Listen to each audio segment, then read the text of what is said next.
So we are done with cascaded counters. Now we will see counter decoding. Counter decoding से मतलब ये है कि हम क्या कर रहे हैं, हम यहाँ पे ऑब्वियस है काउंटर्स को यूज करते हुए स्पेसिफिक क्या हो रही है कि वो जितने बिट का काउंटर है उतने बिट की काउंटिंग फॉलो करवा रहे हैं। बट अगर हमें उसी काउंटिंग के अंदर कोई स्पेसिफिक डिजिट डिटेक्ट कराना हो तो उसके लिए फिर हम यहाँ काउंटर डिकोडिंग यूज करते हैं। वही लेट्स सपोज कि यहाँ 3 बिट का काउंटर है, 3 बिट काउंटर है, इट मीन्स ये क्या होगा, ये 0 से 7 तक जाएगा। अब अगर मैं यहाँ पे कहता हूँ कि यार मुझे जो 0 से 7 के बिटवीन कोई नंबर डिटेक्ट करवाना है, लेट्स से 4 डिटेक्ट करवाना है, तो 4 डिटेक्ट करवाने के लिए मेरे पास जो लेट्स से अगर मैं बाइनरी कोड कंसिडर करूँ तो वो होना चाहिए मेरे पास 001, ठीक है, यानी कि हमारे पास 0 here एंड देन 1 here। उसके लिए मैंने क्या किया कि मैंने एक एंड गेट लिया और जहां जहां 0 आना था उधर मैंने उसके क्या कर लिया, क्यू नॉट बार से आउटपुट ले लिया, और जहां पे 1 आउटपुट आना था इस पर कोड, वहां पे मैंने डायरेक्ट क्यू से आउटपुट ले लिया। तो अब जिस टाइम पे हमारे पास 001 इस काउंट पे आएगा तो ये जो एंड गेट है ये हो जाएगा हाई। जब ये हाई होगा तो ये हमें क्या होगा, ये बता देगा कि भाई यहाँ पे हमारे पास क्या आ रहा है, 4 आउटपुट आया है। तो इस तरह से हम कितने भी बिट का काउंटर हो उसमें हम कोई भी स्पेसिफिक नंबर इजीली डिकोड करा सकते हैं।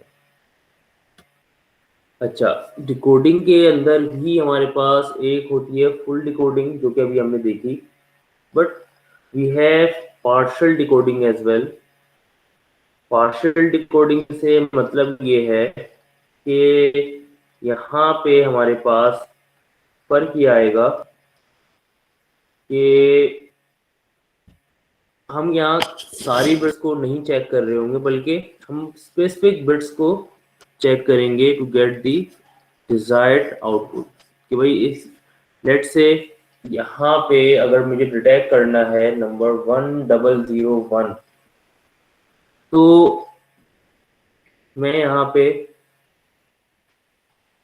कंप्लीट जो यहाँ पे गेट्स यानी कि 4 जो आउटपुट है उन चारों के ऊपर मैं नहीं डिटेक्शन लगाऊंगा, मैं जस्ट LSB और MSB पे 1 डिटेक्ट करूंगा और उसकी बेस पे क्या होगा कि डिसाइड करेंगे कि भाई आइदर 1001 आया है या नहीं आया।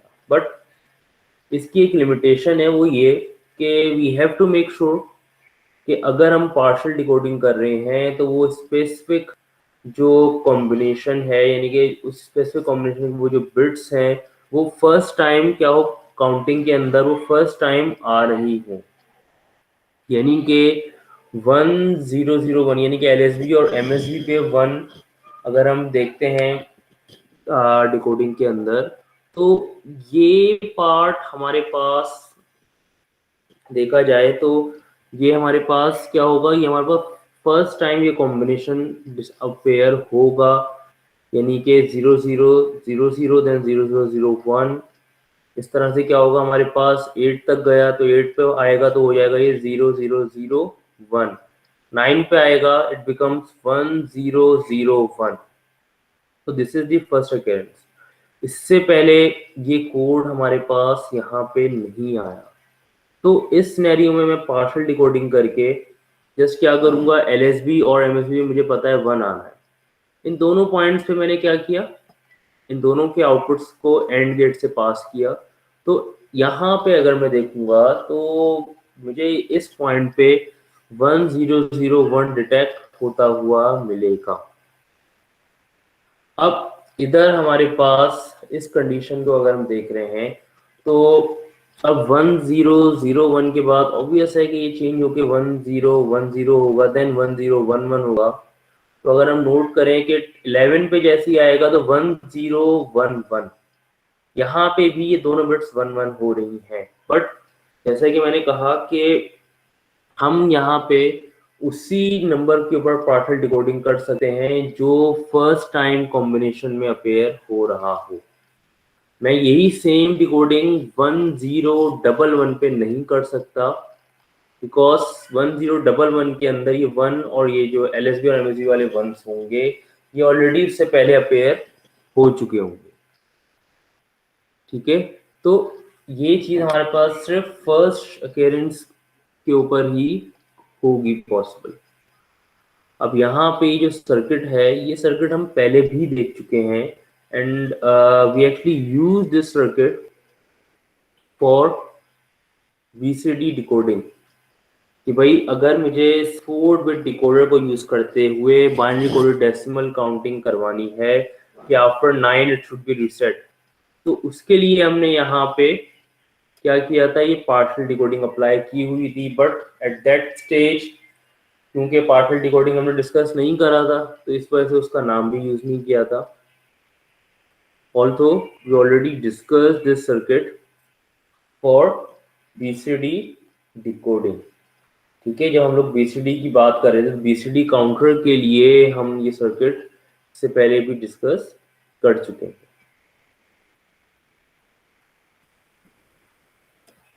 ठीक है, इसी तरह हमारे पास अब अगर मैं यहाँ पे 9 डिटेक्ट कर रहा हूँ तो यहाँ पे कंडीशन यही थी कि भाई 9 डिटेक्ट होने के बाद all counters must be reset, they should not have 10 here. क्यों? क्योंकि BCD काउंटिंग है, BCD काउंटिंग 0 से 9 तक जाती है, देन क्या होती है, देन वो रीसेट होती है। तो 0 से 9 में 9 का जो बाइनरी है 1001 है, तो 1001 पे ये रीसेट हो जाता। अब इसी तरह मैं कोई कस्टम काउंटर ले लेता हूँ कि भाई मैं अपने हिसाब से उसमें काउंटिंग स्टार्ट करूँ। ठीक है, और वहाँ पे हमारे पास मैं यहाँ कंडीशन रखूँ कि ये यहाँ पे हमारे पास क्या करे कि यहाँ हमारे पास हम काउंट को क्या करें, एक स्पेसिफिक वैल्यू पे आते ही उसको क्या कर दें, रिसेट कर दें। तो उसके लिए हम क्या कर सकते हैं कि भाई मैं यहाँ एज एन एग्जांपल ले रहा हूँ कि भाई we have here divide by 60 counter, because एक काउंटर डिवाइड बाय 10 है, दूसरा क्या है डिवाइड बाय 6 है। तो जो फर्स्ट है वो 10 टाइम्स होगा, उसके बाद जो फर्स्ट होगा वही चीज 10 into 6 होगी, तो वो 60 तक कह सकते हैं हम यहाँ पे जाएगा।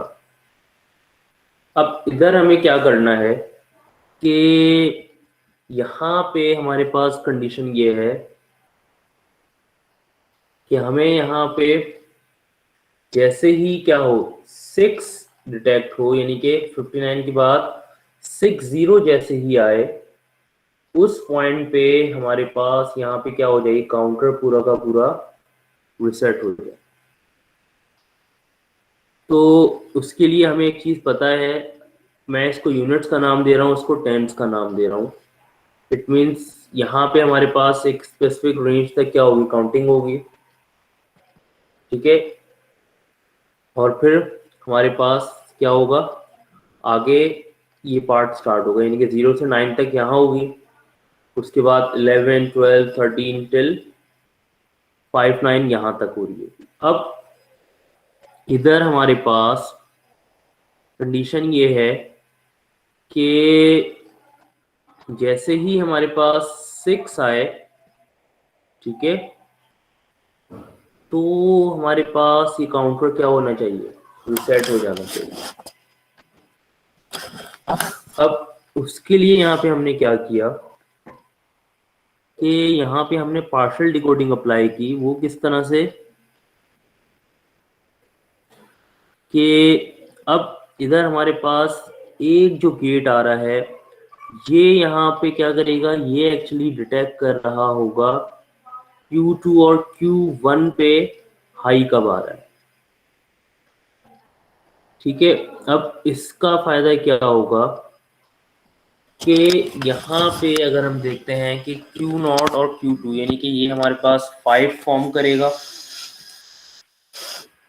अगर इन दो बिट्स को हम देखते हैं तो यहाँ से देखा जाए कि अगर इन दोनों पे हाई आता है तो ये एक्चुअली क्या होगा, 2 की पावर 2 यानी कि 4 प्लस 2 की पावर 0 यानी कि 1। तो इधर ये क्या होगा कि ये हमारे पास 5 डिटेक्ट कर रहा होगा। और इसी तरह अगर मैं यहाँ पे आता हूँ तो ये जो पार्ट है ये एंड हमारे पास 6 डिटेक्ट कर रहा है, यानी कि जैसे ही यहाँ पे 6 आएगा तो इसका काम क्या होगा कि ये इस पार्ट को क्लियर कर देगा।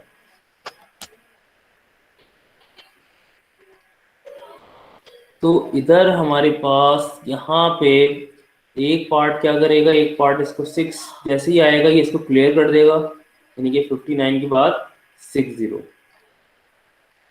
और दूसरा की अगर हम बात करें यानी कि 60 पे जैसे ही आएगा तो ये 0 0 दोनों हो जाएंगे। और अगर यहाँ की बात करें तो ये एक्चुअली क्या कर रहा है, ये पार्ट हमारे पास 5 9 को डिटेक्ट कर रहा होगा कि भाई जैसे ही यहाँ पे टर्मिनल काउंट 9 थी, यहाँ पे आके क्या होगा 5 9 जैसे ही हो, यहाँ पे 5 आ जाए, इधर हमारे पास 9 था, ठीक है। तो 5 9 जैसे ही हमारे पास टर्मिनल काउंट हो तो ये हमारे पास क्या हो कि ये नेक्स्ट काउंटर को इनेबल कर दे, यानी कि मैं अगर चाहूँ कि मैं इसके साथ एक और काउंटर ऐड करूँ तो इसका आउटपुट जो होगा उसके C10 के अंदर चला जाएगा, ठीक है। सेम यही चीज़ यहाँ पे क्या है कनेक्ट हुई हुई है, अगर आप नोट करें तो ये हमारे पास क्या है कि हम यहाँ पे काउंटर रिसेट कर सकते हैं यूजिंग डिकोडर कि भाई एक स्पेसिफिक वैल्यू तक आपको काउंटर रन कराना है जैसे।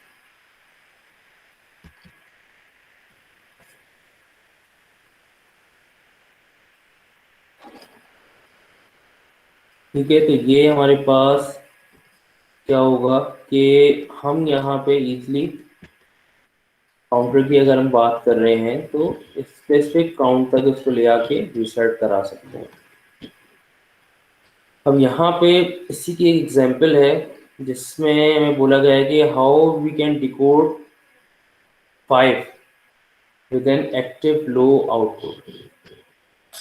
इट मीन्स कि हमारे पास जब यहाँ पे 5 आए तो एक्चुअली 0 आउट होना चाहिए, यानी कि इंस्टेड ऑफ एंड गेट हम यहाँ नैंड गेट अगर यूज कर लें और 5 का इक्विवेलेंट कोड हमारे पास क्या होगा 1 0 1,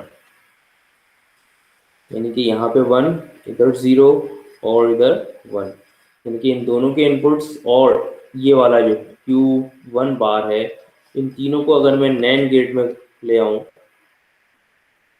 ठीक है, देख सकते हैं यहाँ पे Q0 Q1 एंड Q2 इन तीनों इनपुट्स को नैंड गेट से अगर मैं कनेक्ट कर दूँ तो ये क्या करेगा, ये 5 डिकोड करके एक्टिव लो आउटपुट प्रोड्यूस करेगा। तो this is again one of the example of counter decoding. We could have many other examples of counter decoding.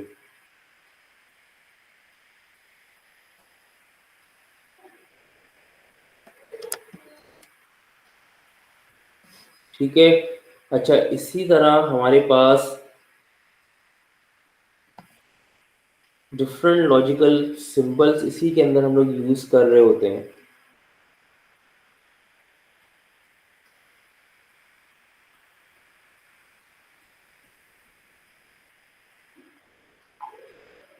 ठीक है, यहाँ पे हमारे पास डिफरेंट कंडीशन में लेट्स से यहाँ पे अगर हमारे पास काउंटर डिवीजन है, ठीक है, इसमें हमारे पास एक जगह देखा जाए तो आउटपुट्स नज़र आ रहे हैं, एक जगह डाटा नज़र आ रहा है। अब इधर हमारे पास डिफरेंट कंडीशंस भी क्या है यूज़ की जा सकती है, ठीक है। तो ये उसी को रेफर किया हुआ है कि भाई यहाँ पे क्या होता है, जो सिंबल होगा उसी के हिसाब से हमारे पास कंडीशंस वर्क कर रही होती है। कि भाई यहाँ पे हमारे पास डाटा की बात करें तो 1 से 5 अगर हम देख रहे हैं डाटा पिन्स हैं, ठीक है, इसी तरह 11 to 14 देख रहे हैं तो हमारे पास आउटपुट्स आ रहे हैं। तो यहाँ पे हमारे पास जो सिंबल्स हैं उसके थ्रू भी क्या है, यही कंडीशन देख रहे होते हैं। इसी तरह ये जो पीक नज़र आ रही है, अगेन ये सिंबल यही रिप्रेजेंट करता है कि ये एक्टिव लो है। तो पीक हो, बबल हो, ठीक है, दे आर ऑल सेम। इसी तरह क्लॉक है, क्लॉक पे डायरेक्ट सिंबल आ रहा है, इट मीन्स ये एक्टिव हाई है। अगर यहाँ पे कोई पीक होती है, बबल होता, then it should be active low. ठीक है, तो ये पार्ट हमारा काउंटर डिकोडिंग तक अभी कंप्लीट हुआ है। अच्छा, अब हम काउंटर के बाद अब हम लोग यही फ्लिप फ्लॉप्स और इन्हीं की एप्लीकेशंस डिस्कस करेंगे फॉर मेमोरी सर्किट्स, कि हमारे पास कितनी टाइप्स की मेमोरीज हैं और वो किस तरह से वर्क कर रही होती है।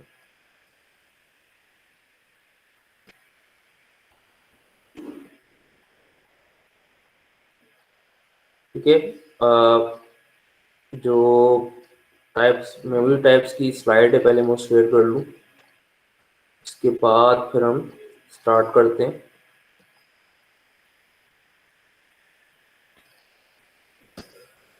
ठीक है, now we will start memory circuits, यानी कि हम लोगों ने फ्लिप फ्लॉप्स देखे, इसमें देखा कि वो फ्लिप फ्लॉप्स को हम एज अ काउंटर यूज़ कर रहे हैं।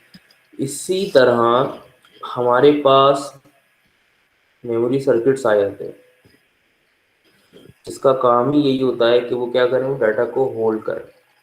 फ्लिप फ्लॉप्स में भी हमने देखा कि हम डाटा को होल्ड करा सकते हैं, और अगेन नॉर्मल मेमोरी सर्किट्स में भी जो डाटा होल्ड होता है वो बाइनरी फॉर्म में होता है। ठीक है, फिर हम इसी को फिर हम शिफ्ट रजिस्टर्स का भी नाम दे रहे होते हैं। हम अगर डिवाइस टाइप्स की बात करें तो नॉर्मली हमारे पास क्या होती हैं, 3 डिफरेंट टाइप्स की होती हैं devices: conductor, insulator and semi conductor.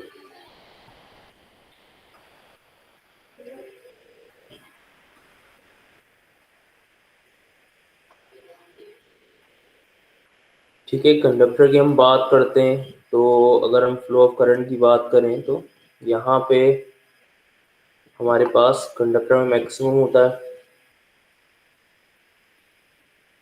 Insulator की हम बात करें तो इंसुलेटर बिल्कुल भी करंट कंडक्ट नहीं करता। सेमीकंडक्टर की अगर हम बात करें तो उसमें हमारे पास क्या होता है, कंट्रोलेबल होता है, कि जब हम चाहते हैं तो वो एज अ कंडक्टर बिहेव करता है, और एज और इंसुलेटर जब करता तो वो एज एन इंसुलेटर बिहेव कर रहा होता है। दोनों करता है वो। जी हाँ। ठीक है, अब यहाँ पे हमारे पास असल में जो मेमोरी सर्किट्स की हम बात करेंगे तो वो एक्चुअली क्या होता है, वो बेस्ड ही सेमीकंडक्टर के ऊपर कर रही होती है। तो इसी वजह से यहाँ पे सेमीकंडक्टर का हमने यहाँ पे जिक्र किया है। ठीक है, अब यही मेमोरीज जो होती हैं, जब हम बात कर रहे हैं सेमीकंडक्टर बेस्ड मेमोरीज की, तो ये एक्चुअली फ्लिप फ्लॉप या कैपेसिटर्स को रिप्रेजेंट कर रही होती हैं। और हर फ्लिप फ्लॉप का जो आउटपुट होता है वो एक बिट के डाटा को प्रेजेंट करता है, जैसे कि हमने लास्ट टाइम देखा था, जिस फ्लिप फ्लॉप से हम देख रहे थे, तो एक ही बिट वहाँ पे एट अ टाइम क्या हो रही थी, स्टोर हो रही थी। और इसी तरह हर जो मेमोरी बिट होती है उसके क्या होते हैं, एड्रेसेस जनरेट हुए होते हैं, और हर बिट का एक यूनिक क्या होता है, एक डिफरेंट एड्रेस जनरेट होता है, जिसको फिर हम लोग यूज कर रहे होते हैं। अब जब हम लोग बात करते हैं इन मेमोरी सर्किट्स पे रीड राइट ऑपरेशन की, तो जब भी हम डाटा स्टोर कर रहे हैं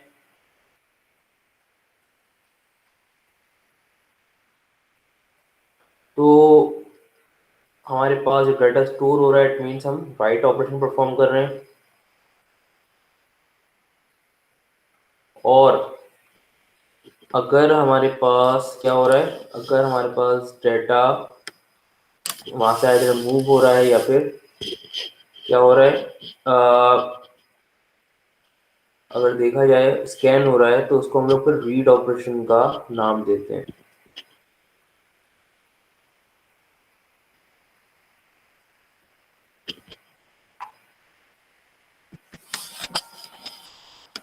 ठीक है, अब इसी तरह हमारे पास जब हम एड्रेसिंग की बात करते हैं तो आइदर डाटा रीड हो रहा हो या राइट हो रहा हो, दोनों एंड पे हमारे पास एड्रेसिंग हो रही होती है कि डाटा अगर रीड हो रहा है तो कौन सा स्पेसिफिक डाटा रीड हो रहा है, तो वो एड्रेस से पता चल रहा होगा। इसी तरह राइट की बात कर रहे हैं तो कौन सा स्पेसिफिक पार्ट राइट किया जा रहा है, अगेन वो भी एड्रेसेस से पता चलता है।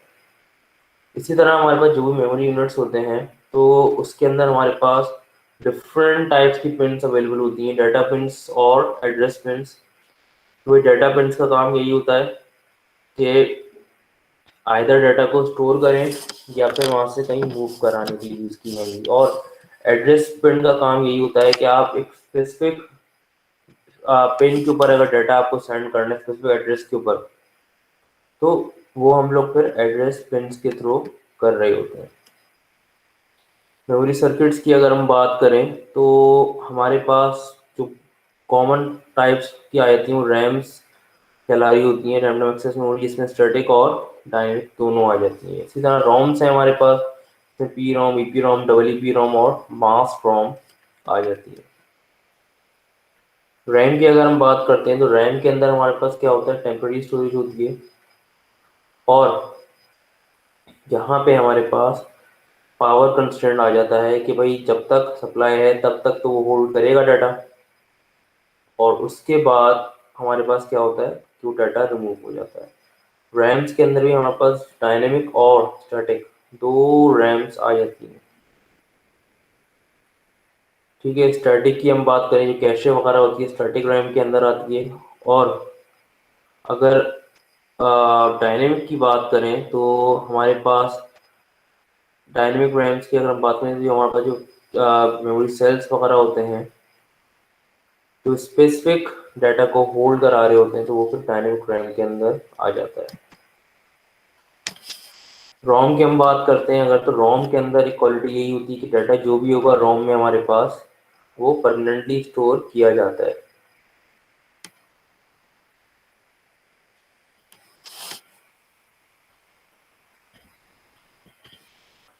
ठीक है, देन हमारे पास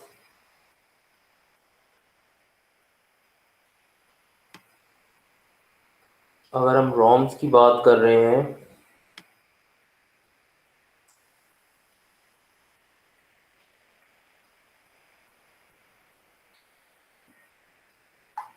तो हमारे पास यहाँ पे मास रोम, अल्ट्रा वायलेट ईपी रोम्स और पी रोम्स आ जाती हैं।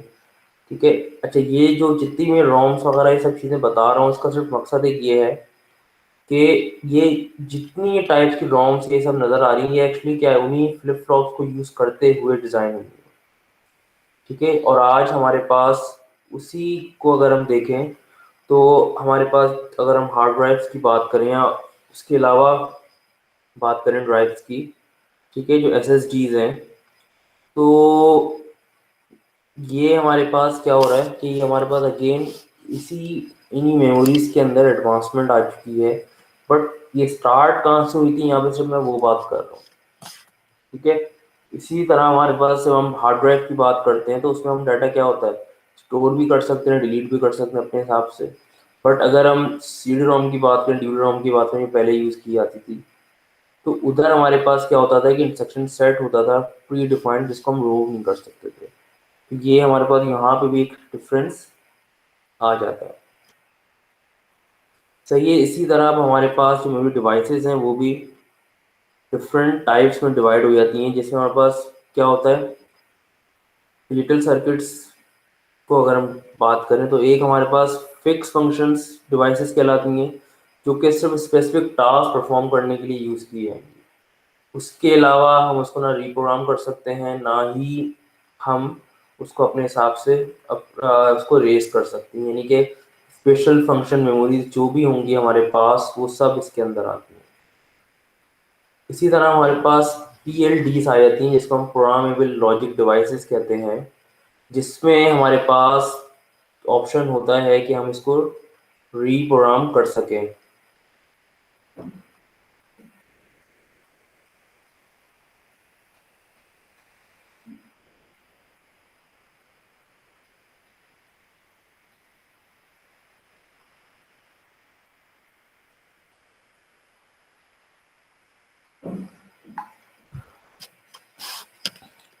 ठीक है, अब के अंदर पीएलडीज को अगर हम बात करें तो पीएलडीज फर्दर हमारे पास क्या होती हैं, 3 डिफरेंट टाइप्स में डिवाइड हो जाती हैं प्रोग्रामिंग लॉजिक डिवाइसेस। इसमें हमारे पास सिंपल प्रोग्रामिंग लॉजिक डिवाइसेस आ जाती हैं एसपीएलडीज, जिसमें हमारे पास पीरोम्स, पीएलएस, पेल्स, केल, ये सब हमारे पास क्या है, सिंपल प्रोग्रामेबल लॉजिक डिवाइसेस में आती हैं। इसी तरह फिर हमारे पास कॉम्प्लेक्स प्रोग्रामेबल लॉजिक डिवाइसेस हैं एंड देन एफपीजीएस। अच्छा, ये तीनों अगर हम कंसिडर करें तो ये तीनों देखा जाए तो कॉम्प्लेक्सिटी के हिसाब से एसपीएलडी सबसे लेस कॉम्प्लेक्स है, देन सीपीएलडी है और फिर एफपीजी है। और जो मेमोरीज के अंदर एक एवोल्यूशन, अगर हम बात करें एवोल्यूशन आया है कि इसमें जितनी चेंजेस आई हैं, तो अभी हमारे पास एफपीजीए बेस्ड सिस्टम क्या है यूज किया जाता है।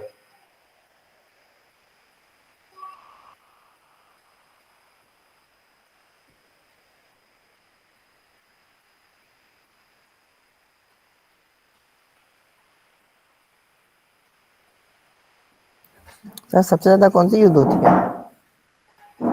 किसके अंदर?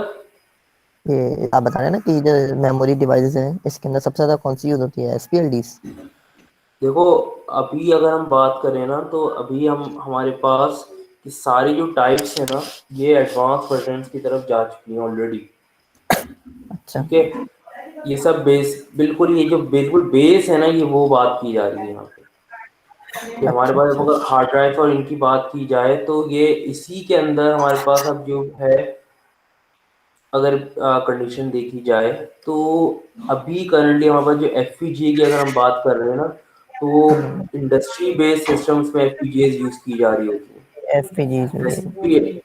ठीक है, S P L D C P L D की अगर हम बात करें तो पहले और जरूर फिर यूज होती थी, लेकिन अब सिनेरियो थोड़ा सा डिफरेंट है। अच्छा अच्छा। ठीक है, ये पार्ट हमारे पास ये जितनी टाइप्स ऑफ अभी मैंने प्रोग्रामिंग लॉजिक डिवाइसेस डिस्कस की हैं, इनको मैं फर्दर डिटेल में भी डिस्कस करूंगा। ठीक है, बट अभी इस पार्ट को यहीं तक मैं लिमिट कर रहा हूँ। सही, तो इसमें भी जो भी कोई क्वेश्चन हो तो वो आप लोग पूछ सकते हैं। बट रही बात इन मेमोरी सर्किट्स की, तो ये हमारे पास जस्ट एक बेस सर्किट है जिसकी मैंने बात की है। ठीक है, करंट सिनेरियो की हम बात करेंगे तो हमारे पास टेक्नोलॉजी में बहुत ड्रास्टिक चेंज आ चुका है, तो चीज़ें बहुत ज़्यादा डिफरेंट है हमारे पास, बट बेस यही फॉलो की जा रही है, इस वजह से ये पार्ट डिस्कस कर रहा हूँ।